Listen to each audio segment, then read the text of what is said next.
Assalamualaikum warahmatullahi wabarakatuh. Bagaimana kabarnya? Masih tetap semangat kan? Nah, ini pada video kali ini kita akan bahas soal waktu penilaian akhir semester ganjil. Nah, sebagai bahan latihan untuk nanti menghadapi ujian sekolah. Oke, kita mau bahas materi yang berkaitan dengan fisikanya. Nanti untuk biologinya bisa dilihat di video selanjutnya. Oke, materi tentang fisika itu di semester ganjil itu mengenai kelistrikan. Masih ingat kan? Oke, ini ada nomor 8. Mari kita bahas ya.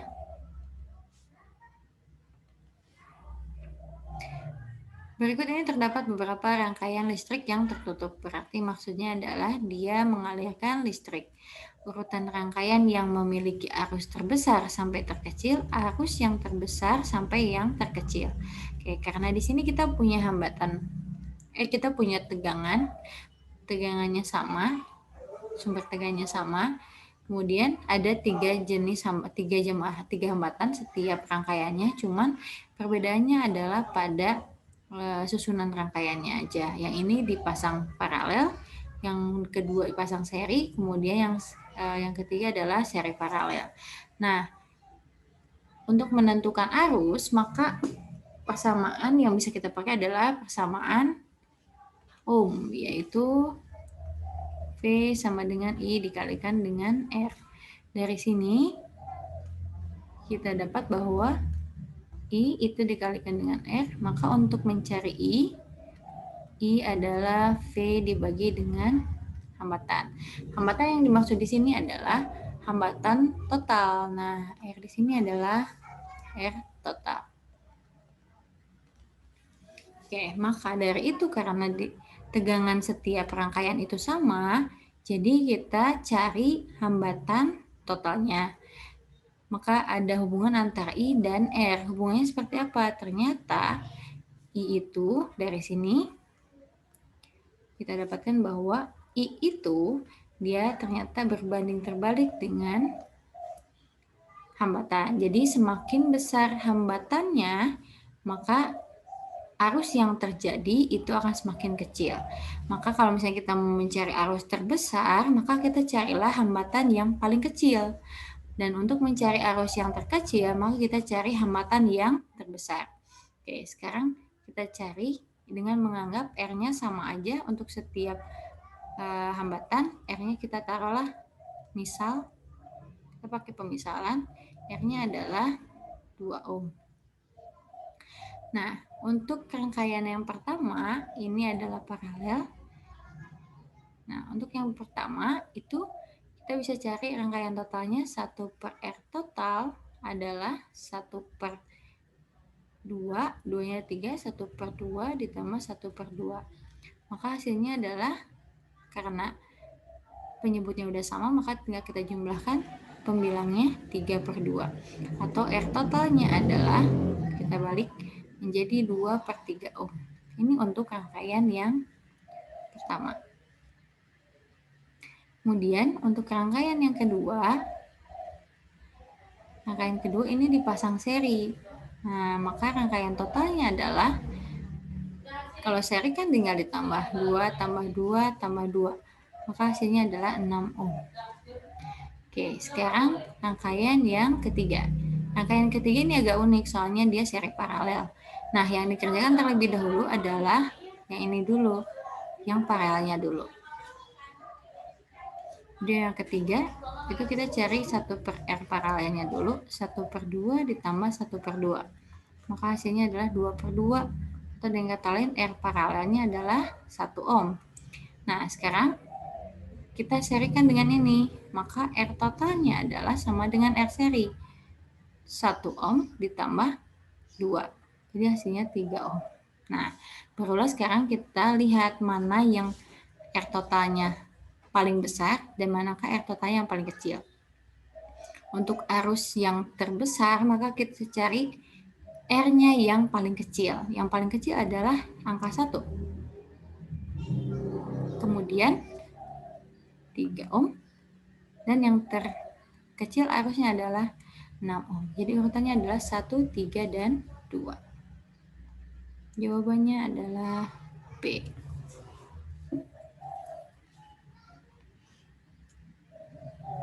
Oke, kita next ke soal berikutnya.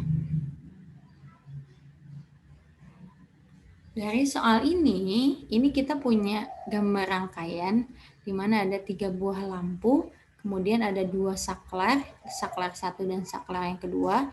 Kemudian di sini ada batu baterai sebagai sumber tegangan. Nah, di antara empat pernyataan ini manakah yang benar? Oke, coba kita lihat satu-satu. Jika saklar 1 ditutup, maka ini kalau ditutup, gitu ya, maka lampu A akan menyala. Sumber tegangannya ada di sini. Ini lampu A akan menyala kalau misalnya ininya harus terhubung, gitu kan? Jadi untuk pernyataan nomor 1 ini salah. Jika yang B, jika saklar 1 ditutup, maka lampu A dan B menyala. Ini juga salah. Kemudian yang C. Ini kita hapus dulu. Yang C adalah jika saklar 2 ditutup, ini tutup, sedangkan yang ke-1 ini terbuka, maka lampu B dan C akan menyala. Ya, ini akan menyala. Kenapa? Karena terhubung ya. Nah, ini nggak ada yang terputus satupun. Jadi B dan C akan menyala. Oke, yang ini benar. A-nya akan mati. Maka jawaban yang paling benar adalah yang C. Gitu. Kalau misalnya kita lihat yang D, ini A, B, C menyala. Ini nggak mungkin menyala karena ini tidak dihubungkan. Oke, jadi ada perbedaan antara rangkaian tertutup dan terbuka. Jadi lampu akan menyala jika rangkaiannya tertutup atau tidak ada satupun yang terputus di antara rangkaian tersebut. Kita next ke soal nomor 10. Ini tentang listrik statis.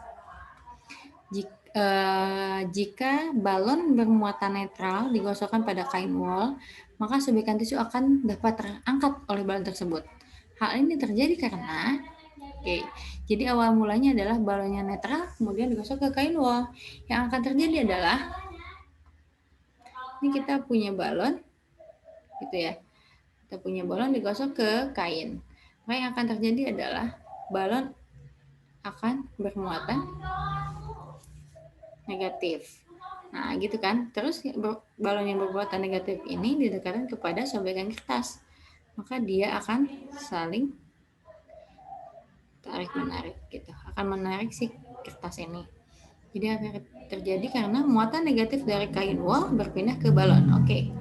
Sehingga balon bermuatan negatif. Benar ya? Oke. Jadi jawabannya adalah A.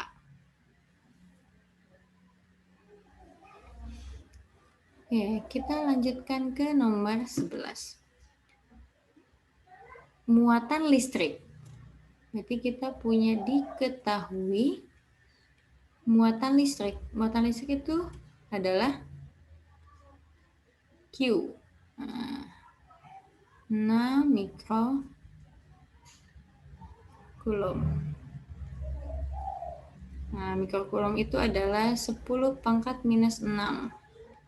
Mengalir mulai sebuah rangkaian dalam waktu 1 menit. Nah, sebaiknya 1 menit ini kita ubah ke dalam SI, yaitu ke dalam detik. 1 menit adalah 60 detik atau 60 second. Yang ditanyakan adalah berapakah arus yang mengalir dalam rangkaian tersebut? Maka kita bisa menjawab dengan persamaan I itu akan sama dengan jumlah muatan dibagi dengan waktunya. Muatannya kita punya 6 kali 10 pangkat min 6 coulomb dibagi 60 detik. Ini ada angka 6, boleh kita ubah yang atasnya menjadi 60 kali 10 pangkat min 7, 60 detik. Nah, ini bisa kita cari, jadi hasilnya adalah 1. Maka hasilnya adalah 0,12345 ampere. Jadi jawaban yang paling benar adalah yang D. Jadi penting sekali untuk mengetahui satuan seperti ini, mikro, piko, itu, mili. Jadi itu nanti harus diubah ke dalam besaran, ke dalam satuan yang lebih umum, yaitu coulomb, second, gitu. Oke, kita lanjutkan. Nomor 13. Gaya listrik F dihasilkan oleh dua muatan identik yang terpisah sejauh R. Oke, ini tentang gaya listrik. Jika salah satu muatan diperbesar menjadi 3 kali lipat semula, maka gaya listrik yang dihasilkan menjadi berapa? Jadi kita punya persamaan itu F sama dengan konstanta muatan listrik yang pertama dikali dengan muatan listrik yang kedua dibagi dengan R kuadrat. Maka dari persamaan ini, kalau misalnya ada perubahan, ini kan ada perubahan ya, jadi ada salah satu besaran yang diubah. Ini yang diubah adalah muatannya. Salah satunya aja, berarti mau Q1 atau Q2 yang diubah menjadi 3 kali lipat dari semula.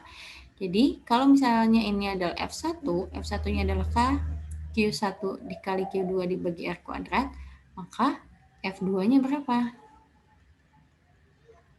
Nah, gitu. Kalau misalnya Q1-nya jadi 3 kalinya, Q1 aksen lah, gitu. Nah, dari sini kita punya kesebandingan. Jadi, kesebandingannya adalah bahwa F itu ternyata berbanding lurus dengan Q. Jadi, Q-nya diperbesar, maka F-nya juga diperbesar. Maka nanti ini, jika F1-nya kita misalkan sebagai F, maka kalau misalnya Q-nya jadi 3 kali, maka F2-nya akan sama dengan 3 kalinya F1. Jawabannya adalah B. Nanti akan beda cerita kalau misalnya yang ditanyakannya kalau jaraknya yang diperbesar, maka nanti F-nya itu akan sebanding dengan 1/R kuadrat. Gitu.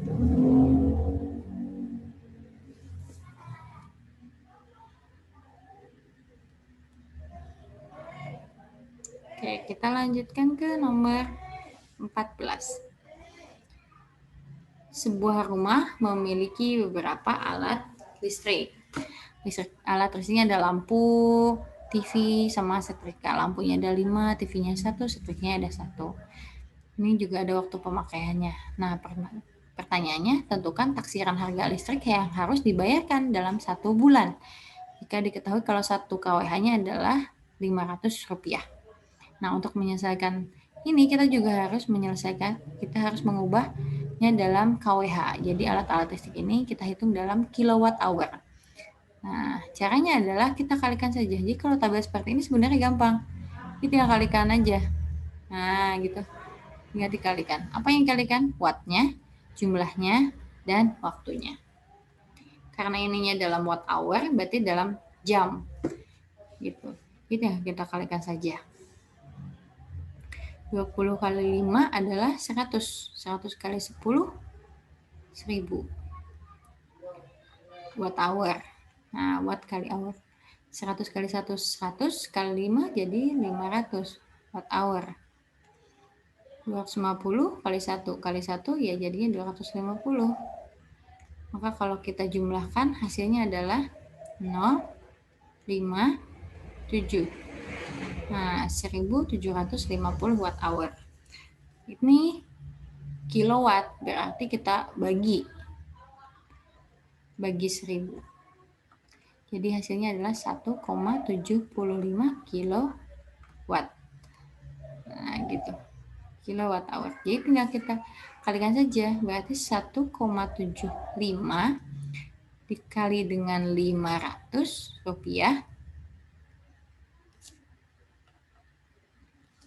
Oke, ini dikalikan dengan Rp500.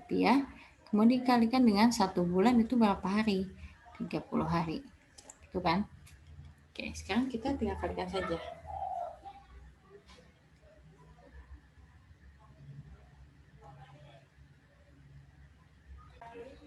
Ya, oke. Jadi jawabannya adalah Jadi 1 bulan taksiran harga listriknya adalah Rp26.250.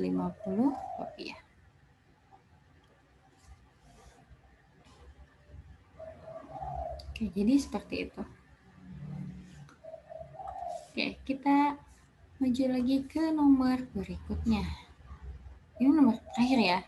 Berikut ini adalah sumber energi alternatif yang kalau energi alternatif berarti itu terbarukan atau dengan kata lain dia tidak akan habis. Yang tidak akan habis adalah ya pastinya adalah dari matahari. Oke, begitu pembahasan soal PAS untuk video ini. Semoga bermanfaat. Jangan lupa dicatat bagi materi yang penting ya. Jadi akan lebih baik kalau misalnya tidak hanya mendengarkan tetapi juga menulis, itu akan lebih memahami apa yang dijelaskan. Oke, tetap semangat dan mencintai ilmu pengetahuan. Wabillahi taufik wal hidayah. Wassalamualaikum warahmatullahi wabarakatuh.